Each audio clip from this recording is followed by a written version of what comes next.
Sammy McGee was lost at sea for 77 days. He clung on to a tiny raft beneath the sun's hot baking rays. And when the sea gave back McGee and threw him up on the sand, he fell down to his hands and knees and he kissed the welcome land. But Sammy had a problem as he wandered into a town. You see, he was just about the brokest lonely bloke around.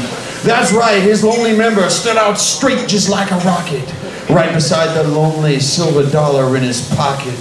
So to the red light district, horny Sammy made his way, telling all the madams of his lowly silver buck to pay.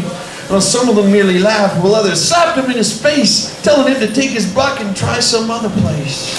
So as Sammy went from house to house and made his horny plea, shabbier and drabbier the brothels seemed to be. Uglier and uglier the women seemed to get, till finally a cracked old cackling voice said, "Got a cigarette?" Sam McGee turned to see a vision in pantyhoses. She had big fat hairy warts on her face and was older than Grandpa Moses. And she pushed off of the lamppost with her hump upon her back and took him down the alleyway, smiling with a mouthful of teeth all rotten and black. And they stood there in the darkness and he pulled out his silver dollar and she said, "It'll cost you two. Make it $2.50 and I'll even swaller."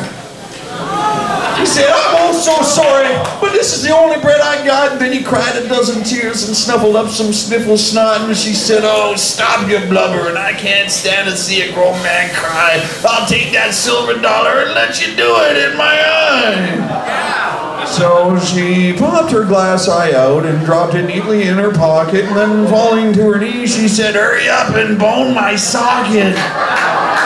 Now Sam could stand it no more. He had been at sea too long, and the feeling in his testicles was oh so terribly strong. In fact, throughout his groin the pain was loud and aching dull, so he grabbed the old hag by the ears and he rammed it in her skull.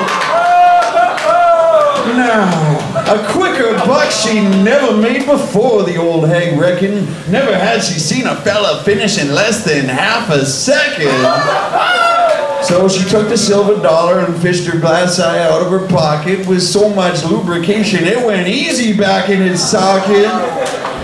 Satisfied now, Sam McGee pulled up his pants and then he said, "You know, that wasn't so bad. Maybe I could come see you again. You see, I've never done it like that before, and well, it's kind of made me adore you." She said, "Come back anytime, son. I'll keep an eye out for you."